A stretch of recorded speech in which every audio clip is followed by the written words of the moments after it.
AP24 news पर वक्त हो गया है दिन भर की 10 बड़ी खबरों का। आज सरदार वल्लभ भाई पटेल की जयंती है। इस जयंती को पूरे भारत में राष्ट्रीय एकता दिवस। उत्तर प्रदेश के मुख्यमंत्री ने आगामी त्योहार को देखते हुए सरकारी अधिकारियों के अवकाश पर रोक लगा दी है।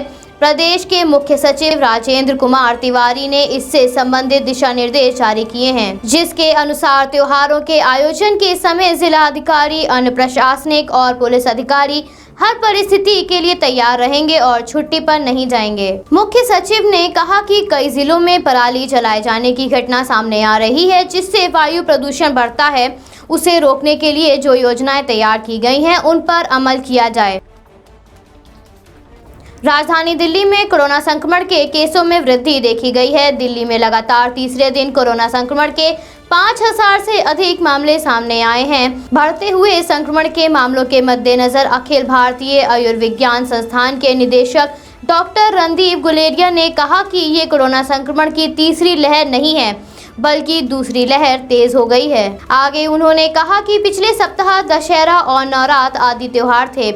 इसके चलते कई कार्यक्रमों का आयोजन हुआ, जिसमें भारी संख्या में लोग एकत्रित हुए और सोशल डिस्टेंसिंग के नियमों का उल्लंघन हुआ। लोगों ने भीड़ में मास्क भी नहीं लगाए थे। दिल्ली वायु प्रदूषण के बढ़ते हुए स्तर की वजह से कोरोना संक्रमण और तेजी से फैल रहा है। रणदीप ने लोगों से कहा कि कोरोना अभी खत्म नहीं हुआ है, इसलिए हमें सतर्क रहना बहुत जरूरी है। सभी राम भक्तों के लिए एक खुशी की खबर सामने आ रही है। रेलवे प्रशासन ने श्री राम पद यात्रा के लिए एक विशेष ट्रेन चलाने का फैसला लिया है।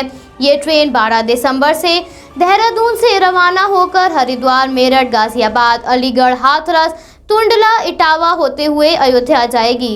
अयोध्या में श्री राम से जुड़े धार्मिक महत्वाकांक्षी स्थलों की यात्रा करने के बाद ये ट्रेन प्रयागराज और उसके बाद चित्रकूट धाम जाएगी। ये ट्रेन देखो अपना देश कार्यक्रम के तहत चलाई जाएगी। मेरठ कैंट स्टेशन से यात्री इस ट्रेन का लाभ उठा सकेंगे।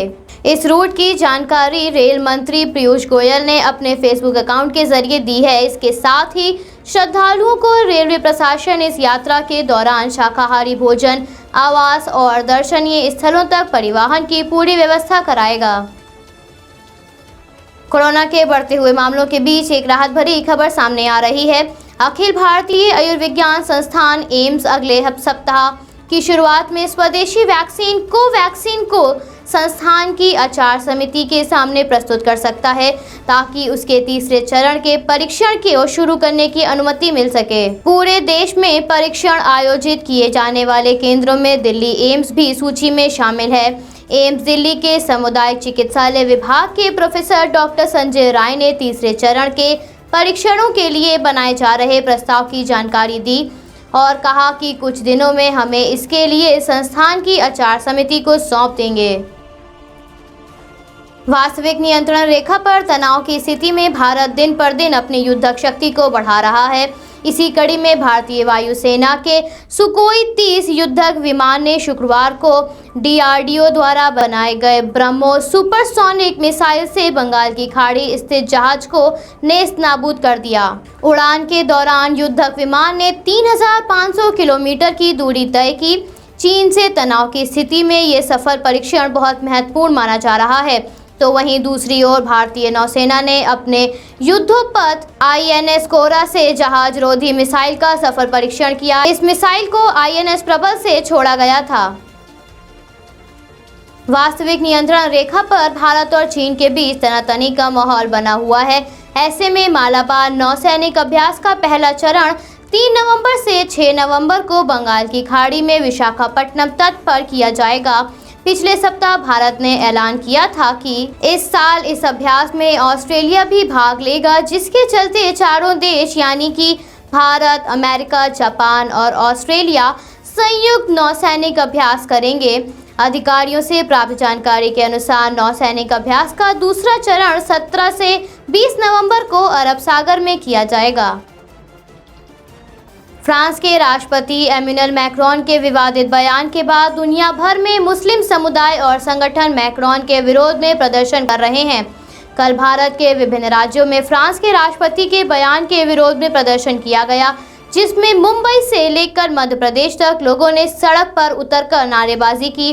मैक्रोन के पोस्टर फाड़े तो वहीं फ्रांस के राष्ट्रीय ध्वज को भी जलाया गया, जिसके तहत तलैया थाना के विधायक मसूद सहित करीब 200 अज्ञात लोगों के खिलाफ एफआईआर दर्ज कर ली गई है। प्राप्त जानकारी के अनुसार प्रदर्शन में शहर के काजी मुश्ताक अली नतबी, मुफ्ती ए शहर अबुल कलाम कासमी भी मौजूद थे। पूर्व मुख्यमंत्री और भाजपा की फायरब्रांड नेता उमा भारती ने भोपाल में कांग्रेस के विधायक आरिफ मसूद के नेतृत्व में हुए प्रदर्शन को राजद्रोह करार दिया है।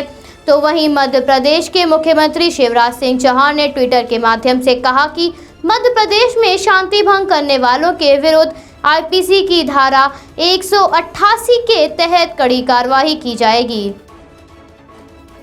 अमेरिका में 3 नवंबर को होने वाले राष्ट्रपति पद के चुनाव की रैली में डोनाल्ड ट्रंप ने मिनेसोटा स्थित रॉचेस्टर में एक चुनावी रैली को संबोधित करते हुए डेमोक्रेटिक पार्टी के प्रत्याशी जो बिडेन पर भ्रष्टाचार का आरोप लगाया।